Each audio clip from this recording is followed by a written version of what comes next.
آپ ٹھیک ہے؟ ٹھیک، بہت اچھی لگ رہی ہیں آپ. آپ دونوں جب سے چشمہ لگائے بغیر دیکھ رہے ہیں مجھے. اب ہم تو سوچتے رہتے ہیں کہ زندگی میں کچھ کریں، ہم نے کچھ نہیں کیا. موسٹ آف اس ہم لوگ سمجھتے ہیں بیکار ہے، ہم نے کیا اچھا کیا. آپ کو کتنا اطمینان ہوگا ماشاءاللہ کہ آپ نے واقعی جو ہے نا، جو دنیا میں آنے کا ہمارا جو فرض ہے، جو مقصد ہے، دوسروں کے لیے کچھ کرنا، آپ کو کتنا اچھا لگتا ہوگا کہ آپ نے کتنا بڑا پارٹ ادا کیا. ماشاءاللہ اللہ نے آپ کو موقع دیا. بس اللہ تعالیٰ قبول کرے. اور سچ بات یہ ہے نادیہ کہ اگر آپ کو موقع ملے اللہ تعالیٰ کی مخلوق کی خدمت کرنے کا، اور یہ مخلوق خالی انسان نہیں ہوتی، یہ جانور ہو سکتے ہیں، پرندے ہو سکتے ہیں، درخت ہو سکتے ہیں، تو آپ لوگ خوش نصیب ہیں. اور میں کہتی ہوں بد نصیب ہوتے ہیں وہ لوگ جو دیکھتے ہیں اور سوچتے ہیں کہ ہم کریں گے انشاءاللہ تعالیٰ، دل میں تو آتا ہی ہے، لیکن موقع جانا نہیں دینا چاہیے. اللہ تعالیٰ کے ساتھ بزنس شروع ہو جاتا ہے. آپ نے ایک قدم اٹھایا، وہ 100 قدم آپ کو آگے لے کے چلے گا.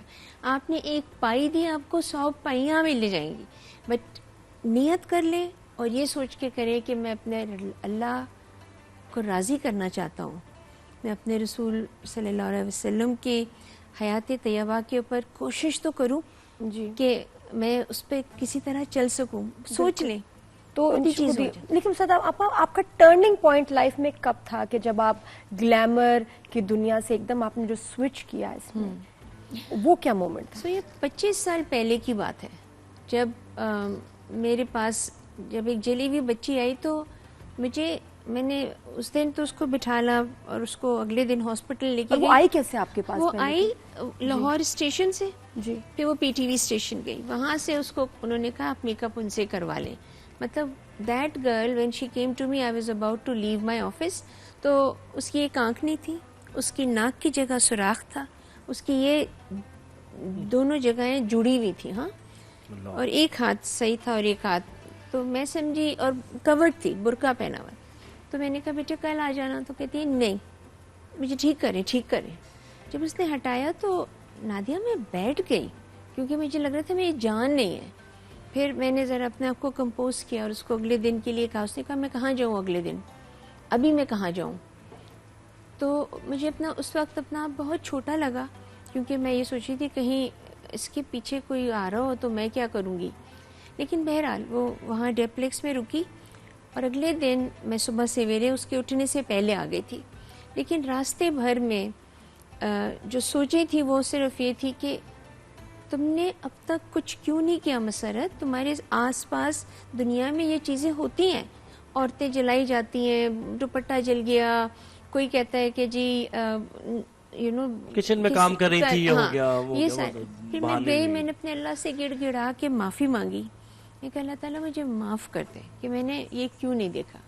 اور میں نے شکر بھی ادا کیا کہ مجھے آپ نے آج موقع دیا، میں آپ کو لیٹ ڈاؤن نہیں کروں گی. اللہ کو کیا، اللہ تو کہتا ہے اس کے تو فرشتے ہی اتنے اس کی عبادت کرنے کے لیے. لیکن میرے دل میں وہ ایک ٹرننگ پوائنٹ تھا میری زندگی کا. مجھے پھر ہر چیز بہت سطحی، بہت اوپری لگتی ہے. مجھے چیزیں کھانا پینا پہننا اوڑھنا، یہ نہیں ہے کہ یہ چیزیں نہیں کرنی چاہیے آپ کو.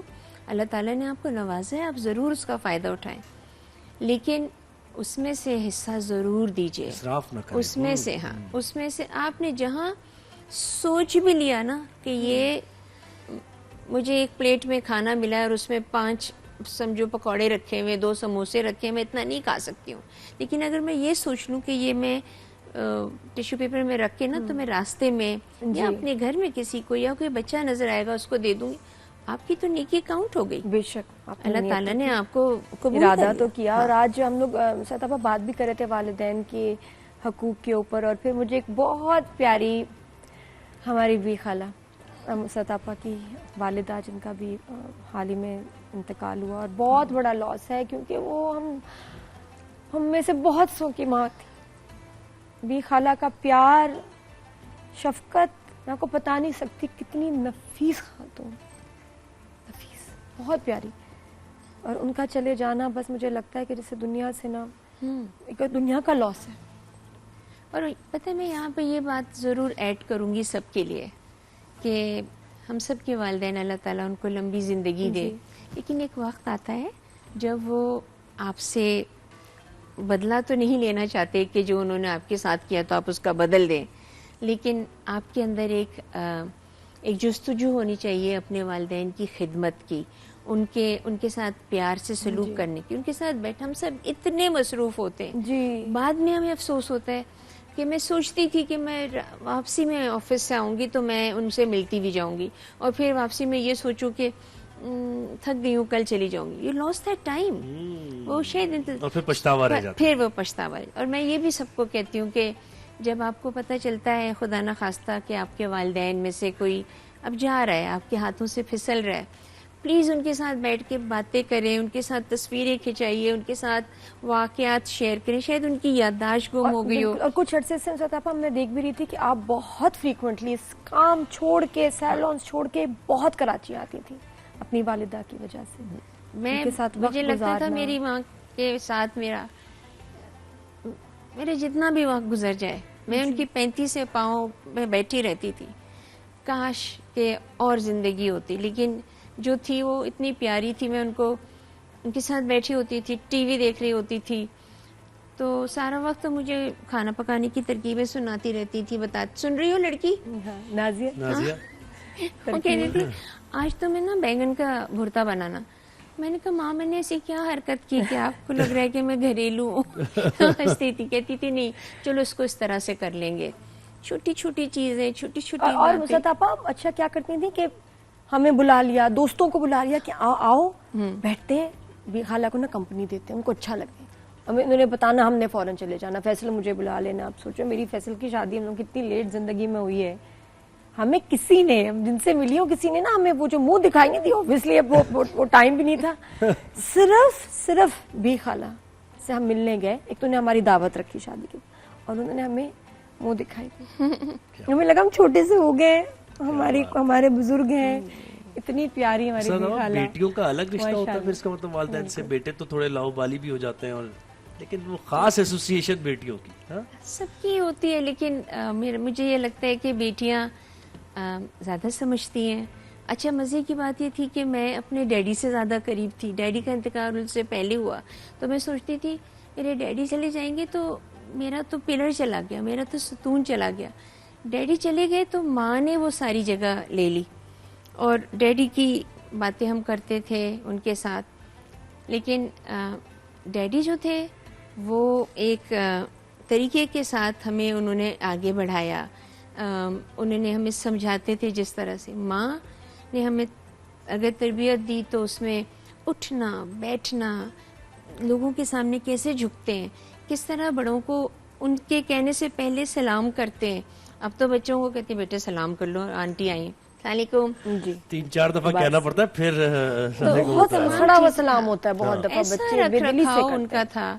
چیزیں مطلب پانی کوئی مانگ رہا ہے تو آپ نے پانی ڈالا. اور ابھی میں کچھ عرصے پہلے کسی جگہ گئی تھی، کسی ایک بہت بڑے یونیورسٹی میں.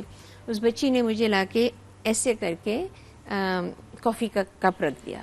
پہلے میرا دل چاہا کہ میں اس کو بتاؤں کہ بیٹے ایسے رکھتے ہیں، کہ میں نے کہا نہیں بھائی. میری بیٹی جو ہے نا ردا، اس نے کہا اماں پلیز آپ سب کو سکھانا پڑھانا چھوڑ دیجئے، لوگ برا مانتے ہیں.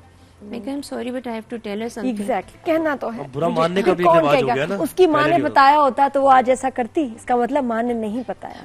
کہیں نہ کہیں کمی رہ کہیں کوئی نہیں. آپ بتانا چاہیے. اور میں کہتی ہوں بڑوں کو ٹوکنا چاہیے، بتانا چاہیے. نہیں تو مانے، میں کہتی ہوں مانتے ہیں مانے.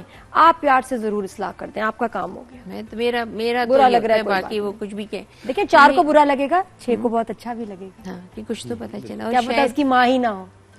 برا لگنے والے کا وقتی طور پہ برا لگے گا، اچھا تو اس کا بہتری کے لیے تو بات ہو ہی رہی ہے. بے شک یہ ان کی بد نصیبی ہے اس کی جس کو برا لگا.